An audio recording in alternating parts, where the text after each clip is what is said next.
మీకా గ్రంథము 1వ అధ్యాయము. యోతాము, ఆహాజు, హిజ్కియా అని యూదా రాజుల దినములలో షోమ్రోనును గూర్చియు యెరూషలేమును గూర్చియు దర్శన రీతిగా మొరష్తీయుడైన మీకాకు ప్రత్యక్షమైన యెహోవా వాక్కు. సకల జనులారా ఆలకించుడి. భూమి నీవును నీలోనున్న సమస్తమును చెవియొగ్గి వినుడి. ప్రభువగు యెహోవా మీ మీద సాక్ష్యము పలుకబోవుచున్నాడు. పరిశుద్ధాలయములో నుండి ప్రభువు మీ మీద సాక్ష్యము పలుకబోవుచున్నాడు. ఇదిగో యెహోవా తన స్థలము విడిచి బయలుదేరుచున్నాడు. ఆయన దిగి భూమి యొక్క ఉన్నత స్థలముల మీద నడువబోవుచున్నాడు. ఆయన నడువగా అగ్నికి మైనము కరుగునట్లు పర్వతములు కరిగిపోవును, లోయలు విడిపోవును. వాటము మీద పోసిన నీరు పారునట్లు అవి కరిగి పారును. యాకోబు సంతతి చేసిన తిరుగుబాటును బట్టియు ఇశ్రాయేలు సంతతి వారి పాపములను బట్టియు ఇదంతయు సంభవించును. యాకోబు సంతతి వారు తిరుగుబాటు చేయుటకు మూలమేది? అది షోమ్రోనే గదా. యూదావారి ఉన్నత స్థలములు ఎక్కడవి? యెరూషలేములోనివే కావా? కాబట్టి నేను షోమ్రోనును చేనిలోనున్న రాళ్ల కుప్పవలే చేసెదను. ద్రాక్ష చెట్లు నాటదగిన స్థలముగా దాని ఉంచెదను. దాని పునాదులు బయలుపడినట్లు దాని కట్టుడు రాళ్లను లోయలో పారబోసెదను. దాని చెక్కుడు ప్రతిమలు పగులగొట్టబడును. దాని కానుకలు అగ్నిచేత కాల్చబడును. అది పెట్టుకొనిన విగ్రహములను నేను పాడుచేతును. అది వేశ్యయై సంపాదించుకొనిన జీతము పెట్టి వాటిని కొనుక్కొనిన గనుక అవి వేశ్యయగు దాని జీతముగా మరలా ఇయ్యబడును. దీని చూచి నేను కేకలు వేయిచు ప్రలాపించుచున్నాను. ఏమీయూ లేకుండా దిగంబరినై నక్కలు అరుచునట్లు అరుచుచున్నాను. నిప్పుకోడి మూల్గునట్లు మూల్గుచున్నాను. దానికి తగిలిన గాయములు మరణకరములు. అవి యూదాకు తగిలియున్నవి. నా జనుల గుమ్మముల వరకు యెరూషలేము వరకు అవి వచ్చియున్నవి. గాతు పట్టణములో దీనిని తెలియజెప్పవద్దు. అచ్చట ఎంత మాత్రమును ఏడ్వవద్దు. బేత్లెయప్రలో నేను ధూళిలో పడి పొర్లితిని. షాఫీరు నివాసి దిగంబరివై అవమానమునుంది వెళ్లిపొమ్ము. జయనాను వారు బయలుదేరక నిలిచిరి. ప్రలాపము బేతెజెలులో మొదలుపెట్టి జరుగుతున్నది. మారోతు వారు తాము పోగొట్టుకొనిన మేలును బట్టి బాధ నొందుచున్నారు. ఎలయనగా యెహోవా యొద్ద నుండి కీడు దిగి యెరూషలేము పట్టణ ద్వారము మట్టుకు వచ్చెను. లాకీషు నివాసులారా, రథములకు యుద్ధపు గుర్రములను కట్టుడి. ఇశ్రాయేలు వారు చేసిన తిరుగుబాటు క్రియలు నీ యందు కనబడినవి. అది సీయోను కుమార్తె పాపమునకు ప్రథమ కారణముగా ఉండెను. మోరెషద్గతు విషయములో మీరు విడుదలకై కోలు ఇయ్యవలసి వచ్చును. అగ్జీబు ఇండ్లు ఇశ్రాయేలు రాజును మోసపుచ్చునవై ఇండును. మారేషా నివాసి, నీకు హక్కుదారుడగు ఒకని నీ యొద్దకు తోడుకొని వత్తురు. ఇశ్రాయేలీలలోని గనులు అదుల్లామునకు పోవుదురు. సీయోను, నీకు ప్రియులగు వారు నీ యొద్ద నుండకుండా పట్టబడియున్నారు. నీ తల బోడి చేసుకొనుము. బోరుచ గద్దవలే నీ బోడితనము కనుపరచుకొనుము. మీకా గ్రంథము 2వ అధ్యాయము.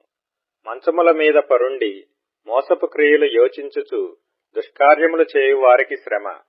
అలాగు చేయుట వారి స్వాధీనములోనున్నది గనుక వారు ప్రొద్దు పొడవగానే చేయుదురు. వారు భూములు ఆశించి పట్టుకొందురు, ఇండ్లు ఆశించి ఆక్రమించుకొందురు. ఒక మనిషిని, వాని కుటుంబమును, ఇంటి వానిని, వాని స్వాస్థ్యమును అన్యాయముగా ఆక్రమింతురు. కాబట్టి యెహోవా సెలవిచ్చినదేమనగా, గొప్ప అపాయకాలము వచ్చుచున్నది. దాని క్రింద నుండి తమ మెడలను తప్పించుకొనలేకుండునంతగాను, గర్వముగా నడువలేకుండునంతగాను ఈ వంశమునకు కీడు చేయనుద్దేశించుచున్నాను. ఆ దినమున జనులు మిమ్మును గురించి బహుగా అంగలార్చుచు సామెత నెత్తుదురు. వారు చెప్పు సామెత ఏదనగా, మనము బొత్తిగా చెడిపోయి ఉన్నామనియు, ఆయన నా జనుల స్వాస్థ్యమును అన్యులకిచ్చియున్నాడనియు, మన యొద్ద నుండకుండా ఆయన దానిని తీసివేసినేయనియు, మన భూములను తిరుగుబడిన వారికి ఆయన విభజించియున్నాడనియు ఇశ్రాయేలీయులు అనుకొనుచున్నట్లు జనులు చెప్పుకొందురు. చీట్లు వేయగా యెహోవా సమాజములో మీరు పాలు పొందినట్లు నూలువేయువాడొకడునూ ఉండడు. మీరు దీని ప్రవచింపవద్దని వారు ప్రకటన చేయుదురు. ప్రవచింపని ఎడల అవమానము కలుగక మానదు. యాకోబు సంతతి వారని పేరు పెట్టబడిన వారలారా, యెహోవా దీర్ఘశాంతము తగ్గిపోయినా, ఈ క్రియలు ఆయన చేత జరిగిన యథార్థముగా ప్రవర్తించు వానికి నా మాటలు క్షేమ సాధనములు కావా? ఇప్పుడే గదా నా జనులు శత్రువులైరి. నిర్భయముగా సంచరించు వారిని చూచి వారు కట్టు పంచెలను మాత్రము విడిచి వారి పై వస్త్రములను లాగుకొందురు. వారికిష్టమైన ఇండ్లలో నుండి నా జనుల యొక్క స్త్రీలను మీరు వెళ్లగొట్టుదురు. వారి బిడ్డల యొద్ద నుండి నేనిచ్చిన ఘనతను ఎన్నడనూ లేకుండా మీరు ఎత్తుకొని పోవుదురు. ఈ దేశము మీ విశ్రాంతి స్థలము కాదు. మీరు లేచి వెళ్లిపోవుడి. మీకు నాశనము, నిర్మూల నాశనము కలుగునంతగా మీరు అపవిత్ర క్రియలు జరిగించితిరి. వ్యర్థమైన మాటలు పలుకుచు అబద్ధికుడై ద్రాక్షారసమును బట్టియు మద్యమును బట్టియు నేను మీకు ఉపన్యాసము చేయుదునని అబద్ధము చెప్పుచు ఒకడు వచ్చిన ఎడల వాడే ఈ జనులకు ప్రవక్త యగును. యాకోబు సంతతి, తప్పక నేను మిమ్మునందరినీ పోగు చేయుదును. ఇశ్రాయేలీలలో శేషించిన వారిని తప్పక సమకూర్చుదును. బొస్రా గొర్రెలు కూడునట్లు వారిని సమకూర్చుదును. తమ మేత స్థలములలో వారిని పోగు చేతును. గొప్ప ధ్వని పుట్టునట్లుగా మనుష్యులు విస్తారముగా కూడుదురు. ప్రాకారములు పడగొట్టువాడు వారికి ముందుగా పోవును. వారు గుమ్మమును పడగొట్టి దాని ద్వారా దాటిపోవుదురు. వారి రాజు వారికి ముందుగా నడుచును. యెహోవా వారికి నాయకుడుగా ఉండును. మీకా గ్రంథము 3వ అధ్యాయము. నేనీలాగు ప్రకటించి తిని, యాకోబు సంతతి యొక్క ప్రధానులారా, ఇశ్రాయేలీల అధిపతులారా, ఆలకించుడి. న్యాయము ఎరిగియుండుట మీ ధర్మమే గదా. అయినను మేలు నసహ్యించుకొని కీడు చేయనిష్టపడుదురు. నా జనుల చర్మము ఊడదీసి వారి ఎముకల మీది మాంసము చీల్చుచుందురు. నా జనుల మాంసమును భుజించుచు వారి చర్మమును ఒలిచి వారి ఎముకలను విరిచి, ఒకడు కుండలో వేయు మాంసమును ముక్కలు చేయునట్టు బానలో వేయు మాంసముగా వారిని తుత్తునీయులుగా పగులగొట్టి ఉన్నారు. వారు దుర్మార్గతననుసరించి నడుచుకొని ఉన్నారు గనుక వారు యెహోవాకు మొర్రపెట్టినను ఆయన వారి మనవి అంగీకరింపక ఆ కాలమందు వారికి కనబడకుండా తన్ను మరుగు చేసుకొనును. ఆహారము నమలుచు సమాధానమని ప్రకటించు వారును ఒకడు తమ నోట ఆహారము పెట్టని ఎడల అతని మీద యుద్ధము ప్రకటించు వారునై నా జనులను పొరపెట్టు ప్రవక్తలను గూర్చి యెహోవా సెలవిచ్చినదేమనగా, మీకు దర్శనము కలుగకుండా రాత్రి కమ్మును, సోదె చెప్పకుండా మీకు చీకటి కలుగును. ఇట్టి ప్రవక్తలకు సూర్యుడు కనబడకుండా అస్తమించును, పగలు చీకటి పడును. అప్పుడు దీర్ఘదర్శులు సిగ్గునొందుదురు, సోదెగాండ్రు తెల్లబోవుదురు. దేవుడు తమకు ప్రత్యుత్తరమియ్యకుండుట చూచి నోరు మూసుకొందురు. నేనైతే యాకోబు సంతతి వారికి తమ దోషమును, ఇశ్రాయేలీలకు తమ పాపమును కనుపరచుటకై యెహోవా ఆత్మావేశము చేత బలముతోనూ తీర్పు తీర్చు శక్తితోనూ ధైర్యముతోనూ నింపబడిన వాడనై ఉన్నాను. యాకోబు సంతతి వారి ప్రధానులారా, ఇశ్రాయేలీల అధిపతులారా, న్యాయమును తృణీకరించుచు దుర్నీతిని నీతిగా ఎంచువారలారా, ఈ మాట ఆలకించుడి. నరహత్య చేయుట చేత సీయోనును మీరు కట్టుదురు. దుష్టత్వము జరిగించుట చేత యెరూషలేమును మీరు కట్టుదురు. జనుల ప్రధానులు లంచము పుచ్చుకొని తీర్పు తీర్చుదురు. వారి యాజకులు కూలికి బోధింతురు. ప్రవక్తలు ద్రవ్యము కొరకు సోదె చెప్పుదురు. అయినను వారు యెహోవాను ఆధారము చేసుకొని, యెహోవా మన మధ్యనున్నాడు గదా, ఏ కీడును మనకు రానేరదని ఎనుకొందురు. కాబట్టి చేను దున్నబడినట్లు మిమ్మును బట్టి సీయోను దున్నబడును, యెరూషలేము రాళ్ల కుప్పలగును. మందిరమున్న పర్వతము అరణ్యములోని ఉన్నత స్థలముల వలె అగును. మీకా గ్రంథము 4వ అధ్యాయము. అంచె దినములలో యెహోవా మందిర పర్వతము పర్వతముల శిఖరమున స్థిరపరచబడి కొండల కంటే ఎత్తుగా ఎత్తబడగా ప్రవాహము వచ్చినట్లు జనులు దానిలోనికి వత్తురు. కాబట్టి ఆ కాలమున అన్యజనులు అనేకులు వచ్చి సియోనులో నుండి ధర్మశాస్త్రమును, యెరూషలేములో నుండి యెహోవా వాక్కును బయలువెళ్ళును. యాకోబు దేవుని మందిరమునకు, యెహోవా పర్వతమునకు మనము వెళ్ళుదము రండి. ఆయన తన మార్గముల విషయమై మనకు బోధించును. మనము ఆయన త్రోవలలో నడుచుకొందము అని చెప్పుకొందురు. ఆయన మధ్యవర్తి అయి అనేక జనములకు న్యాయము తీర్చును. దూరమున నివసించు బలముగల అన్యజనులకు తీర్పు తీర్చును. వారు తమ ఖడ్గములను నాగటి నక్కులుగాను, తమ ఈటెలను మచ్చు కత్తులుగాను సాగకొట్టుదురు. జనము మీదికి జనము ఖడ్గము ఎత్తకాయుండును. యుద్ధము చేయ నేర్చుకొనుట జనులు ఇక మానివేతురు. ఎవరి భయము లేకుండా ప్రతివాడును తన ద్రాక్ష చెట్టు క్రిందను, తన అంజూరపు చెట్టు క్రిందను కూర్చుండును. సైన్యములకు అధిపతియగు యెహోవా మాట ఇచ్చియున్నాడు. సకల జనములు తమ తమ దేవతల నామము స్మరించుచూ నడుచుకొందురు. మనమైతే మన దేవుడైన యెహోవా నామము నెల్లప్పుడునూ స్మరించుకొందుము. ఆ దినమున నేను కుంటివారిని పోగు చేయుదును. అవతలకు వెళ్లగొట్టబడిన వారిని, బాధింపబడిన వారిని సమకూర్చుదును. ఇదే యెహోవా వాక్కు. కుంటివారిని శేషముగాను, దూరమునకు వెళ్లగొట్టబడిన వారిని బలమైన జనముగాను నేను చేతును. యెహోవా సీయోను కొండయందు ఇప్పటి నుండి శాశ్వత కాలము వరకు వారికి రాజుగా ఉండును. మందల గోపురమా, సీయోను కుమార్తె పర్వతమా, మునుపటిలాగున యెరూషలేము కుమార్తె మీద నీకు ప్రభుత్వము కలుగును. నీవెందుకు కేకలు వేయుచున్నావు? నీకు రాజు లేకపోవుట చేతనే, నీ ఆలోచనకర్తలు నశించిపోవుట చేతనే ప్రసూతి స్త్రీకి వచ్చిన వేదనలు నీకు వచ్చినవా? సీయోను కుమారి, ప్రసూతి స్త్రీ వలెనే నీవు వేదనపడి ప్రసవించుము. నీవు పట్టణము విడిచి బయట వాసము చేతువు. బబులోను పురము వరకు నీవు వెళ్ళుదువు. అక్కడనే నీవు రక్షణ నొందుదువు. అక్కడనే యెహోవా నీ శత్రువుల చేతిలో నుండి నిన్ను విమోచించును. మనము చూచుచుండగా సీయోను అపవిత్రపరచబడునుగాక అని చెప్పుకొనుచు అన్యజనులనేకులు నీ మీదికి కూడి వచ్చియున్నారు.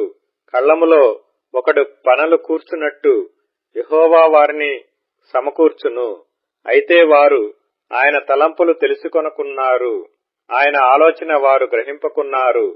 సీయోను కుమారి, నీ శృంగము ఇనుపదిగాను, నీ డెక్కలు ఇత్తడివిగాను నేను చేయుచున్నాను. లేచి కళ్ళము త్రొక్కుము. అనేక జనములను నీవు అణగద్రొక్కుదువు. వారికి దొరికిన లాభమును నేను యెహోవాకు ప్రతిష్ఠించుదును. వారి ఆస్తిని సర్వలోకనాథునికి ప్రతిష్ఠించుదును. మీకా గ్రంథము 5వ అధ్యాయము. అయితే సమూహములుగా కూడుదానా, సమూహములుగా కూడుము. శత్రువులు మన పట్టణము ముట్టడి వేయుచున్నారు. వారు ఇశ్రాయేలీల న్యాయాధిపతిని కర్రతో చెంపమీద కొట్టుచున్నారు. బెత్లెహేము, ఎఫ్రాతా, యూదావారి కుటుంబములలో నీవు స్వల్ప గ్రామమైనను నా కొరకు ఇశ్రాయేలీయులను ఏలబోవు వాడు నీలో నుండి వచ్చును. పురాతన కాలము మొదలుకొని శాశ్వత కాలము ఆయన ప్రత్యక్షమగుచుండెను. కాబట్టి ప్రసవమగు స్త్రీ పిల్లను కనువరకు ఆయన వారిని అప్పగించును. అప్పుడు ఆయన సహోదరులలో శేషించిన వారును ఇశ్రాయేలీలతో కూడా తిరిగి వత్తురు. ఆయన నిలిచి యెహోవా బలము పొంది తన దేవుడైన యెహోవా నామ మహాత్మ్యమును బట్టి తన మందను మేపును. కాగా వారు నిలుతురు. ఆయన భూమి అంతముల వరకు ప్రబలుడగును. ఆయన సమాధానమునకు కారకుడగును. అష్షూరు మన దేశములో చొరబడి మన నగరులలో ప్రవేశింపగా వాని నెదిరించుటకు మేము 7 గొర్రెల కాపరులను 80 ప్రధానులను నియమింతుము. వారు అష్షూరు దేశమును దాని గుమ్మముల వరకు నిమ్రోదు దేశమును ఖడ్గము చేత మేపుదురు. అష్షూరీయులు మన దేశములో చొరబడి మన సరిహద్దులలో ప్రవేశించినప్పుడు ఆయన ఈలాగున మనలను రక్షించును. యాకోబు సంతతిలో శేషించిన వారు యెహోవా కురిపించు మంచు వలెను, మనుష్య ప్రయత్నము లేకుండను, నరుల యోచన లేకుండను గడ్డి మీద పడు వర్షము వలెను ఆయా జనముల మధ్యను నుందురు. యాకోబు సంతతిలో శేషించిన వారు అన్యజనుల మధ్యను అనేక జనములలోను అడవి మృగములలో సింహము వలెను ఎవడనూ విడిపింపకుండా లోపలికి చొచ్చి గొర్రెల మందలను త్రొక్కి చీల్చు కొదమ సింహము వలెను ఉందురు. నీ హస్తము నీ విరోధుల మీద ఎత్తబడి యుండునుగాక, నీ శత్రువులందరూ నశింతురుగాక. ఆ దినమున నేను నీలో గుర్రములుండకుండా వాటిని బొత్తిగా నాశనము చేతును. నీ రథములను మాపివేతును, నీ దేశమందున్న పట్టణములను నాశనము చేతును, నీ కోటలను పడగొట్టుదును. నీలో చిల్లంగివారు లేకుండా నిర్మూలము చేతును. మేఘములను చూచి మంత్రించువారు ఇక నీలో ఉండరు. నీ చేతి పనికి నీవు మ్రొక్కకుండునట్లు చెక్కిన విగ్రహములను దేవతా స్తంభములను నీ మధ్య ఉండకుండా నాశనము చేతును. నీ మధ్యను దేవతా స్తంభములుండకుండా వాటిని పెళ్లగింతును. నీ పట్టణములను పడగొట్టుదును. నేను అత్యాగ్రహము తెచ్చుకొని నా మాట ఆలకించని జనములకు ప్రతీకారము చేతును. ఇదే యెహోవా వాక్కు. మీకా గ్రంథము 6వ అధ్యాయము. యెహోవా సెలవిచ్చు మాట ఆలకించుడి. నీవు వచ్చి పర్వతములను సాక్ష్యము పెట్టి కొండలకు నీ స్వరము వినబడనిమ్ము. తన జనుల మీద యెహోవాకు వ్యాజ్యము కలదు. ఆయన ఇశ్రాయేలీల మీద వ్యాజ్యమాడుచున్నాడు. నిశ్చలములై భూమికి పునాదులుగా ఉన్న పర్వతములారా, యెహోవా ఆడు వ్యాజ్యము ఆలకించుడి. నా జనులారా, నేను మీకేమి చేసితిని? మిమ్ము నేలాగు ఆయాసపరచితిని, అది నాతో చెప్పుడి. ఐగుప్తు దేశములో నుండి నేను మిమ్మును రప్పించితిని, దాసగృహములో నుండి మిమ్మును విమోచించితిని. మిమ్మును నడిపించుటకై మోషే, అహరోను, మిర్యాములను పంపించితిని. నా జనులారా, యెహోవా నీతి కార్యములను మీరు గ్రహించున్నట్లు మోయాబు రాజైన బాలాకు యోచించిన దానిని, బెయేరు కుమారుడైన బిలాము అతనికి ప్రత్యుత్తరముగా చెప్పిన మాటలను, షిత్తీము మొదలుకొని గిల్గాలు వరకును జరిగిన వాటిని మనసునకు తెచ్చుకొనిడి. ఏమి తీసుకొని వచ్చి నేను యెహోవాను దర్శింతును? ఏమి తీసుకొని వచ్చి మహోన్నతుడైన దేవుని సన్నిధిని నమస్కారము చేతును? దహన బలులను, ఏడాది దూడలను అర్పించి దర్శింతునా? వేలకొలది పొట్టేళ్లును, వేలాది నదులంత విస్తారమైన తైలమును ఆయనకు సంతోషము కలుగజేయనా? నా అతిక్రమమునకై నా జ్యేష్ఠపుత్రుని నేనిత్తునా? నా పాప పరిహారమునకై నా గర్భఫలమును నేనిత్తునా? మనుష్యుడా, ఏది ఉత్తమమో అది నీకు తెలియజేయబడి ఉన్నది. న్యాయముగా నడుచుకొంటయు, కనికరమును ప్రేమించుటయు, దీన మనస్సు కలిగి నీ దేవుని ఎదుట ప్రవర్తించుటయు ఇంతే గదా యెహోవా నిన్నడుగుచున్నాడు. ఆలకించుడి. యెహోవా పట్టణమునకు ప్రకటన చేయుచున్నాడు. జ్ఞానము గలవాడు నీ నామమును లక్ష్యపెట్టును. శిక్షను గూర్చిన వార్తను, శిక్షను నిర్ణయించిన వానిని గూర్చిన వార్తను ఆలకించుడి. అన్యాయము చేయువారి ఇండ్లలో అన్యాయము చేత సంపాదించిన సొత్తులను, చిన్నదిగా చేయబడిన హేయమైన కొలయు ఉన్నవి గదా. తప్పు త్రాసును, తప్పు రాళ్లు గల సంచియు ఉంచుకొని నేను పవిత్రుడను అగుదునా? వారిలోని ఐశ్వర్యవంతులు ఎడతెగక బలాత్కారము చేయుదురు. పట్టణస్థులు అబద్ధమాడుదురు. వారి నోటిలోని నాలుక కపటముగా మాటలాడును. కాబట్టి నీవు బాగుపడకుండా నేను నీ పాపములను బట్టి నిన్ను పాడుచేసి మొత్తుదును. నీవు భోజనము చేసినను నీకు తృప్తి కానేరదు. నీవెప్పుడూ పస్తుగానే ఇందువు. నీవేమైనా తీసుకొని పోయినను అది నీకుండదు. నీవు భద్రము చేసుకుని కొనిపోవు దానిని దోపుడుకు నేనప్పగింతును. నీవు విత్తనము విత్తుదువు గాని కొయ్యక ఇందువు. ఒలీవ పండ్లను, ద్రాక్ష పండ్లను త్రొక్కుదువు గాని తైలము పూసి కొనకయు, ద్రాక్షారసము పానము చేయకయు ఉందువు. ఎలయనగా మీరు ఓమ్రీ నియమించిన కట్టడలనాచరించుచు, ఆహాబు ఇంటి వారు చేసిన క్రియలన్నిటిననుసరించుచు, వారి యోచనలను బట్టి నడుచుచున్నారు గనుక నా జనులకు రావలసిన అవమానమును మీరు పొందగా మిమ్మును భీతి పుట్టించు జనులుగాను, పట్టణ నివాసులుగాను, అపహాస్యాస్పదముగాను చేయబోవుచున్నాను. మీకా గ్రంథము 7వ అధ్యాయము. వేసవికాలపు పండ్లను ఏరుకొనిన తరువాతను, ద్రాక్ష పండ్ల పరిగె ఏరుకొనిన తరువాతను ఎలాగుండునో నా స్థితి అలాగేయున్నది. ద్రాక్ష పండ్ల గెల ఒకటియు లేకపోయెను. నా ప్రాణమునకిష్టమైన యొక్క క్రొత్త అంజూరపు పండైనను లేకపోయెను. భక్తుడు దేశములో లేకపోయెను. జనులలో యథార్థపరుడు ఒకడునూ లేడు. అందరునూ ప్రాణహాని చేయుటకై పొంచియుండు వారే. ప్రతి మనుష్యుడును కిరాతకుడై తన సహోదరుని కొరకు వలలను ఒగ్గును. 2 చేతులతోనూ కీడు చేయ పూనుకొందురు. అధిపతులు బహుమానము కోరుదురు, న్యాయాధిపతులు లంచము పుచ్చుకొందురు. గొప్పవారు తమ మోసపు కోరికను తెలియజేయుదురు. అలాగున వారు ఏకపట్టుగా నుండి దాని ముగింతురు. వారిలో మంచివారు ముండ్ల చెట్టు వంటి వారు. వారిలో యథార్థవంతులు ముండ్ల కంచె కంటెను ముండ్లు ముండ్లుగా నుందురు. నీ కాపరుల దినము, నీవు శిక్షనుందు దినము వచ్చుచున్నది. ఇప్పుడే జనులు కలవరపడుచున్నారు. స్నేహితుని యందు నమ్మికయించవద్దు, ముఖ్య స్నేహితుని నమ్ముకొనవద్దు. నీ కౌగిలిలో పండుకొనియున్న దాని ఎదుట నీ పెదవుల ద్వారమునకు కాపు పెట్టుము. కుమారుడు తండ్రిని నిర్లక్ష్య పెట్టుచున్నాడు. కుమార్తె తల్లి మీదికిని కోడలు అత్త మీదికిని లేచెదరు. ఎవరి ఇంటివారు వారికే విరోధులగుదురు. అయినను యెహోవా కొరకు నేను ఎదురు చూచెదను. రక్షణకర్తయగు నా దేవుని కొరకు నేను కనిపెట్టియుందును. నా దేవుడు నా ప్రార్థనను ఆలకించును. నా శత్రువా, నా మీద అతిశయింపవద్దు. నేను క్రింద పడినను తిరిగి లేతును. నేను అంధకారమందు కూర్చున్నను, యెహోవా నాకు వెలుగుగా నుండును. నేను యెహోవా దృష్టికి పాపము చేసితిని గనుక ఆయన నా పక్షమున వ్యాజ్యమాడి నా పక్షమున న్యాయము తీర్చు వరకు నేను ఆయన కోపాగ్నిని సహింతును. ఆయన నన్ను వెలుగులోనికి రప్పించును. ఆయన నీతిని నేను చూచెదను. నా శత్రువు దాని చూచును.